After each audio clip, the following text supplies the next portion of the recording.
Hey Muskegon, want to help dreams take flight and create future leaders? Since 2017, Kids Free Trip to Africa has sent over 40 amazing local students to Africa. And guess what? The 2025 program is set to send 7 more deserving teens to Ghana and Egypt. But we need your help. Imagine these bright young minds exploring ancient wonders, from the majestic pyramids to historical slave castles. This isn't just a trip, it's a life-changing education, inspiring the next generation of leaders and dreamers. Every single donation counts. Visit our GoFundMe page at 2025, Kids Free Trip to Africa, or call 231-727-5007 to contribute. Let's keep this incredible tradition going and watch these kids soar.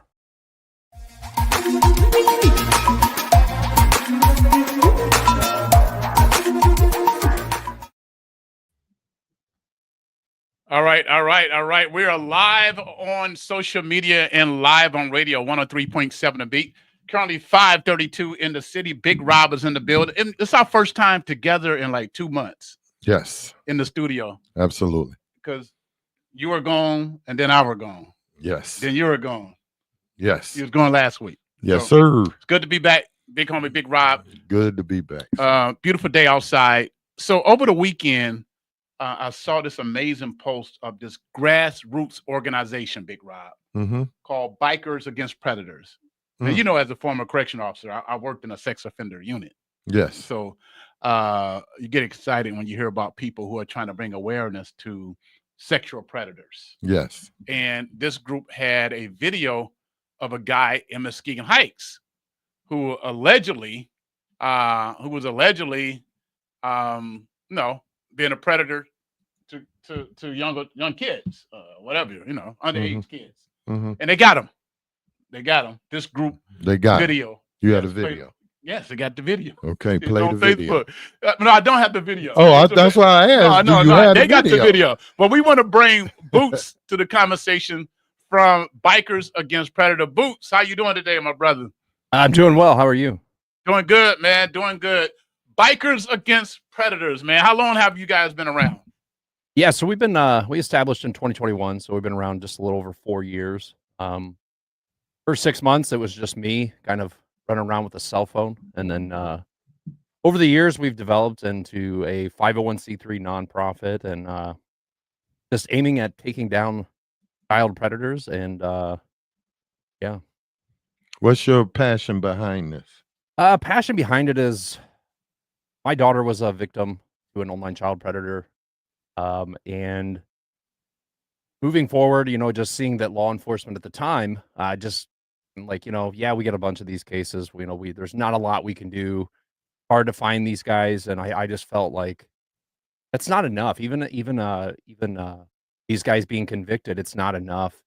You look at these cases where you see them get probation and house arrest, and as you've seen in the video we're here talking about, this guy is a lifetime registered sex offender. And they don't stop. They continue. And so I think bringing awareness and exposure, where a lot of people call it clicks and views, we want the community to know that these people are in your neighborhood. And as you see, it's reached people that are interested in our work and interested in what we do. And I think that it makes the passion even stronger, because we uncover victims, we uncover people that didn't have a voice or were scared to have a voice. And when they see their abuser kind of out there on blast, maybe they can convince the people they were trying to convince years ago that, hey, this guy did something to me. And then they see these videos coming out of these people, and they're like, yeah, I mean, they were telling the truth. And I think we do. We bring victims forward. So very important. Because there's a conversation going on your page right now, Bikers Against Predator. I think the guy's last name is Cornell in Muskegon Heights, that you guys busted, had the video. And then people start talking about them being a victim. Yeah. I mean, and then that's what happens is if you've watched the video, I mean, the guy was very adamant that he is attracted to children. It's not like it wasn't like he just messed up one time. I believe in his own words, he stated that when he sees uh, kids dancing, that he believes they're dancing for him. And I Woo! think, and he says that in the video. And I think for me, that's like, this guy is a monster. This guy will reoffend. He is very close to reoffending, and um, not to mention his other online activities. So how did you guys bust him? What happened? Yeah, so in this case, actually, we give credit to predator poachers. They're out of Houston, Texas. They travel the country as well. They have arrests in 48 states, um, and they ran a decoy account that he was hitting on. It was a 13-year-old boy, I believe, and he gave the boy the address. Wanted him to come over, obviously, for some explicit activities. Um, And so we had the address, and we went with Alex from Predator Poachers, as it was kind of his case. He brought us along. Um, and so, yeah, we knocked for probably 15 minutes. He wanted to answer the door. Um, so we end up calling him, and it's like, "Hey, we got a package for you. We're at the door." And he's like, "Oh, you're at the door. Okay, I'll be right out." And then, we start talking to him about kind of what's going on. And so then, just through some, investigative tactics, we get him to open up. In the beginning of the video, he's very vague, and by the end of it, he's talking about a lot of bad stuff, a lot of videos that was on his phone, uh, and most of those videos, my associate Alex actually he pulled it up on his phone, and he actually seen one of the videos, and it was very shocking for him. But it was of a infant and an adult, and so that stuff for a lot of people is very traumatizing to be able to, view that stuff on, not intentionally and see that.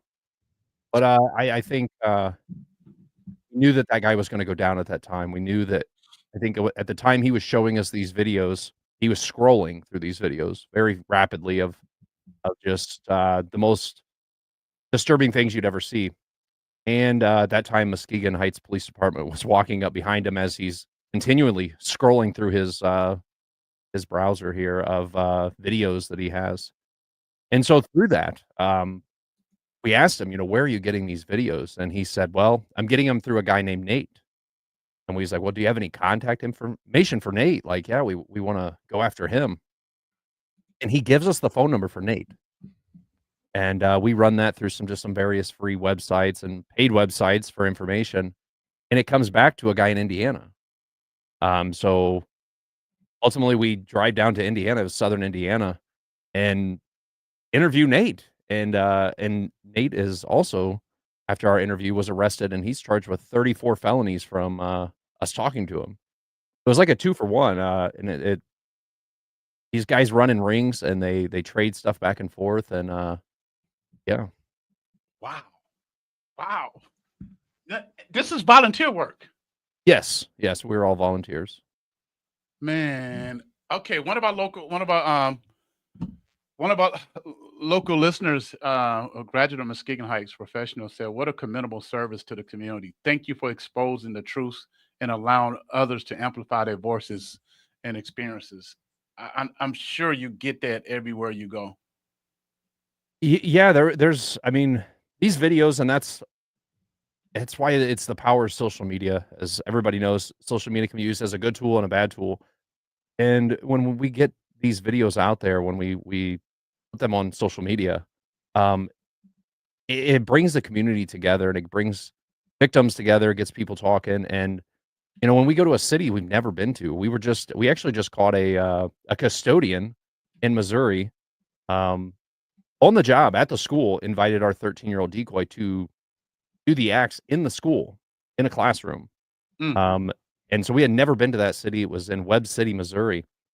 And so, just by the end of the time the police get there and everything, the parking lots are surrounded by just people, that's in support of what we do in a place we've never been. And that just shows you these videos reach people.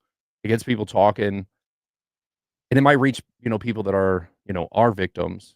So Wow. Go ahead, Robbie. Can you see that comment from Jamie? Yes, Jamie Green, that's what's up. I've been writing them a while. now asking for help in Muskegon. Was this your first time to Muskegon, Boots? I've been to Muskegon, I think 3 times. The other time I was trying to find a guy that was actually homeless, and he was into some stuff, but we could never locate him, and we ended up just turning that one into law enforcement. So the guy, this Cornell guy here in Muskegon Heights that you guys were able to expose, were you working in partnership with the police department, or they just happened to be there? Yeah, so we don't work in partnership with law enforcement, mainly because we become agents of the state. When you're an agent of the state, there's a lot of red tape. Everything has to go through them. There's certain things we can and can't do, things we can't ask them. So I think that, a lot of people like, oh, you're vigilantes. Well, a vigilante is somebody that's taken law into their own hands. And truly, we're just interviewing these guys and then reporting a crime. So it's truly not, a vigilante tactic, as we're just basically talking to this guy about kind of things that are going on. And he's then admitting to us that a crime is taking place. And so we have code words we use once we feel that he's incriminated himself. We have it on video. It's all recorded. And we call law enforcement at that time. Some of our associates are in our vehicles recording with multiple cameras. And we call them, and then we just kind of let them know the crime that took place. And sometimes, we don't have the best response. Sometimes we have great response. It just kind of depends on the area. I mean, there's a lot of controversy in what we do, and a lot of people feel that it's, leave it to law enforcement. No, absolutely. We believe law enforcement should be a part of taking people down like this, but we know a lot of times they're busy or they have real victims, and it's not so much, a decoy work. But the big thing with this case here is the content that he was trading with that Nathan guy was all done via text message, which is very easy to be traced through the phone carrier. So this guy should have been on their radar. I mean, he has openly had hundreds of videos that he was trading back and forth via text message. So it just goes to show you, even with law enforcement having those tools, sometimes they can't get to them all. Sometimes they have more important things going on at the time. And when we understand that, and that's when we come in and we build a solid case. We don't cut corners. We have a lot of, like us personally, we've been to 28 states with arrests, and we've caught in 33 states.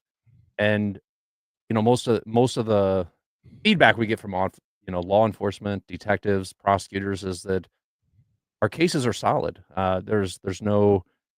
We supply all the evidence in detail. We give them everything they need, and it's gift wrapped. I mean, these cases are right to the point. There's no discrepancies in our evidence, and so it makes it easy for them to prosecute these cases. And when you look at real victims cases, and we've had some other people say, well, most cases are from somebody the victim knows in the household or a neighbor. Well, that's absolutely true. It's 100%. Most of these cases of abuse are not from somebody online. But at the same time, those cases, 1 in 5 are prosecuted in the United States. And the reason why is because the evidence is not there. He touched me. No, I didn't. It happened 2 years ago. And so it's hard to prosecute these cases, where our case, there's no real victim, and you just have the evidence right there in the middle, black and white. There's no trying to dig through it and figure out if it's true or not. Because we submit everything. We give them the phone, whatever they need to kind of prosecute it. So, wow. With Boots from Bikers Against Predators, they're online on Facebook. They have a website, Bikers Against Predators. What caught my attention, Muskegon, was the catch of Jason Cornell, 60 years old, in Muskegon Heights. According to Bikers Against Predators, Jason's a real life monster and already a reoffended sex offender. Said he couldn't be trusted around children as he will reoffended. He is being held right now on a $1.1 million bond. Is he being held here in Muskegon County? I believe so, and I think he had a hearing to get a bond reduction, and I think the judge approved that, unfortunately, to $250,000 here recently, as we were just learning. Wow, which is still Muskegon County, so we need to shout out that judge. Yeah, and I get that. I mean, everybody deserves fair trial and things like that, and I think even at $250,000, I mean, let's be honest. The guy was living with a roommate in Muskegon Heights, and I just don't feel that he's gonna have that kind of cash to even get out. So, um, hopefully he's prosecuted before he's able to. So, Boots, I mean, you guys, this is very dangerous what you guys are doing, man. Do you have, some security in place, bro? Like he's, bulletproof vests on or something? Because it's a crazy world out here, man. No, it definitely is, and I know that area is not, the friendliest, as I've heard, and a lot of people have warned me about Oh coming to yeah, Muskegon is, yeah, be prepared. There's a lot of activity there that, you might not wanna be around, and, right. I think most of the time we used to in the very beginning, I used to wear a vest, things like that. The problem with that is the guys that we're interviewing may feel that we're law enforcement, maybe feel that, we are there to hurt them, when you come up wearing all this, protective gear. And I think through our tactics and way we've adapted, a lot of these cases, these guys are, you know, they're predators. They're not looking, when they meet or things like that, most of the time they're pretty nonviolent. And I think through cordial conversation and making them feel comfortable, making them feel like we are their last resort because they're looking, if this was law enforcement, they're gonna go to jail. So a lot of these guys feel if they talk to me, it all goes away.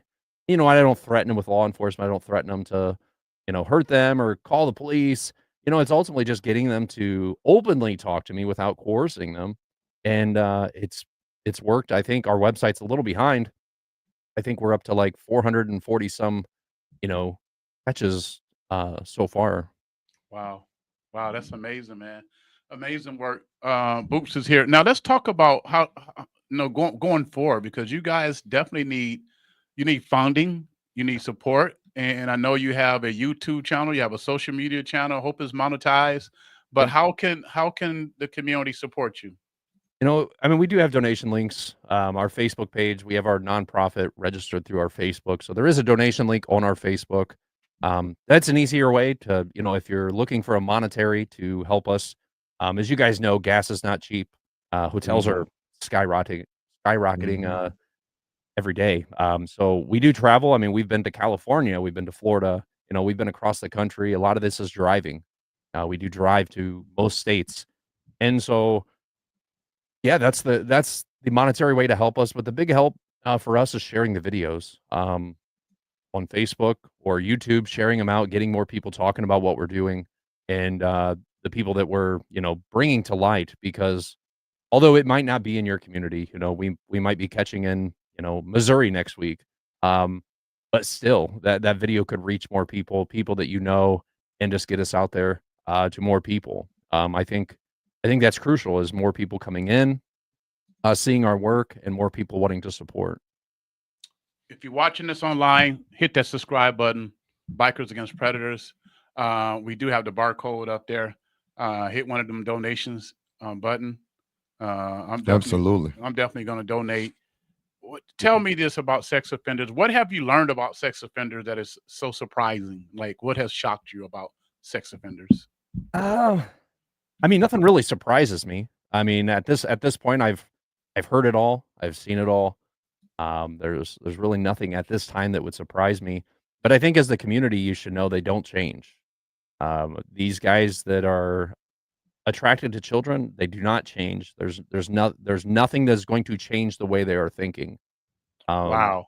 Even after rehabilitation, um, you know, some of these guys that we've caught are when they are sex offenders. Not all of them are. Like some of them are, new to the game. But some of these guys, they are just out of prison.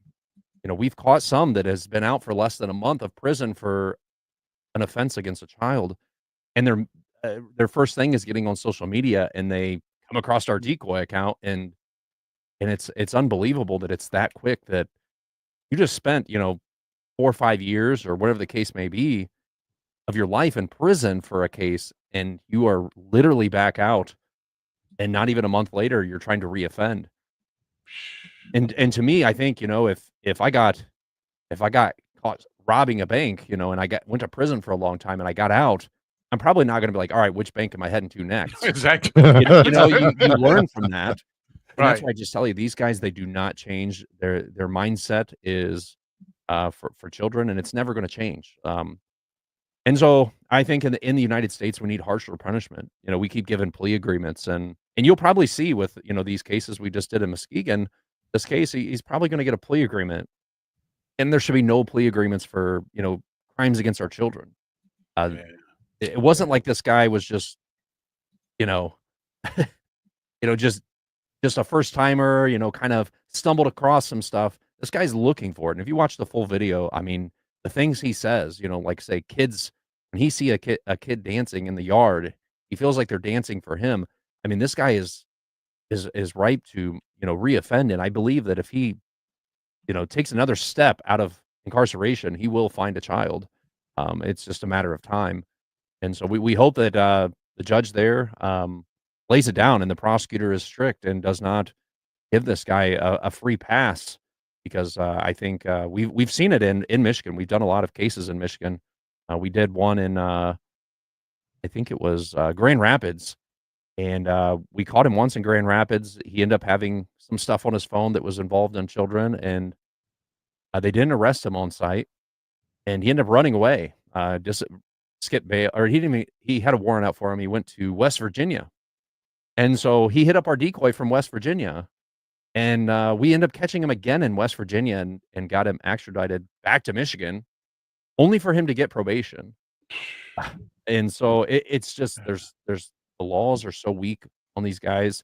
I think in the olden times when we used to, if you got caught stealing, you lost a hand. I'm You telling wanna you. steal again. But, we're Yeah, this guy back from the Middle East. And yeah, yeah, like they'll handle that problem very quickly. yeah, you just don't, and I think that's why the United States we're so lax on crimes against our children that these guys don't feel like there's enough punishment. So that's why they, and I think as we all know, if we knew we got caught stealing, we lost our hand, we're probably not going to steal. At Yeah. least we would second guess it. We'd be like, oh man, I probably shouldn't do this because I'm going to lose my hand. Right. But when they get a slap on the wrist and they're set back out to the community, they're like, that wasn't that bad. Well, And there's gonna be another victim, and that's the unfortunate part about our society is it's just about money, for, the government. It's not about protecting our children, and if I'm telling you, if you watch that video and the prosecutor does not hammer this guy and put him away for a long time, it's bad news for Muskegon. Like, just that look, guy would if that guy is released at any certain time of less than, 50 years, which I think would be close to life, I think, that community is in danger of, having more victims. well, the prosecutor does a show here. Yes. Big Rob is the co-host, so we'll see him tomorrow, I believe. If not next week, Tuesday, second and fourth Tuesday. Yes. So we're definitely going to bring this up Yeah.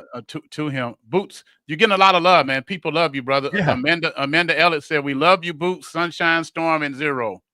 Yeah. So, Yeah, we push this out. We have a, like a Facebook channel kinda thing, so we copied the link for the show and, pushed it out to some of our community, so I see a lot of familiar faces in the comments there. But, that's good. Wow. So before we go, Boots. So who is Boots outside of Bikers Against Predator? Who is Boots? Boots is, just a father, a hard I work a full-time job, just a normal guy, and I think that's what makes it so easy for us to continue, and, I don't have a big head about this. I feel like we're normal people, my whole team, I can't do it alone. I have obviously, they have their aliases and stuff they use on social media, but we're all just normal people that go to work, and, we it's our passion, and to say that what we do is not fun, it would be a lie. I mean, it's the greatest thing in the world, like, to watch these guys crumble, and, it's very satisfying. It's satisfying to take them down, and, but yeah, we're just normal people. We go to work, and we travel when we can, and so as you can see, it's a lot of driving. So, we can't go all the time, but as much as we'd love to, I mean, there's always that end goal of, this being a career, but, at this time, it's just doing it when we can, and as you see, we do it quite often. I think we've done a little over 10 exposures in the last, going on 2 weeks, so Wow. Wow. Well, one last thing, we got to put that GoFundMe and a donation link up for Yeah. people to make a donation. This is where it's at, grassroots, man. This is what's happening. Yeah. You guys are doing it, and more power to you. I wish I had the capital. I found the operation, because this is something that's very passionate. You know, to myself, my oldest daughter Yeah. was also a victim and a survivor. She's thriving, but It still don't- affects them, and it still Yeah. affects them moving forward, even if it feels like everything's normal. It's still it changes things in their life that they might not even see. You know, they whatever that case may be, and it's not always negative, but sometimes it just changes things. Wow. You know? Anything else you want to say before we go? And I was just going to say that, you know, with what we do, and you see us, we do catch a lot. It's not like there's a shortage in guys. Like, we have guys right now. I think we have roughly 15 to 20 guys that we could probably go get today if we, you know, weren't working. You know, but I think that's a big thing for us. Is there's a lot of guys out there. There's new guys every day hitting us up, and we want to get out there and get them. So we appreciate everybody supporting us, and continue to support us. Share the videos. That's the biggest support, because we want victims coming forward. We want to get people talking, and stop sweeping it under the rug. You don't see this enough on the news. You know, it's very short articles. You know, half the people don't know how to look up their sex offender registry in their area. You know, we had neighbors, you know, complaining about this guy, like just some other things, and it's like, did you know this guy was a sex offender? Well, no, I didn't. Well, you know, and that's the big thing. Everybody's on Facebook, everybody's on social media. But that's why we try to put them out there to, you know, bring this awareness to each community. Wow. Well, I'm gonna forward this on to my friends in media, and hopefully you guys will get some more, spotlight, national spotlight. Right. Yeah, this is Right. great work here. Very, very, very, very happy to see what you're doing and Thank you so respond. much. So appreciate you on this Monday. Family, go to the website, Bikers Against Predators website, and the Facebook page. Like, share, donate. Please donate. Donate today. Subscribe. Yeah. Absolutely. It's somebody's baby today. It could be your baby tomorrow. Or your grandchild, or your grandchild. niece or nephew or whoever. All right. Let's keep in contact, man. Keep Yeah, up the for good sure. fight, brother. Appreciate you, okay? Yep. Thank you so much. Take care. You too.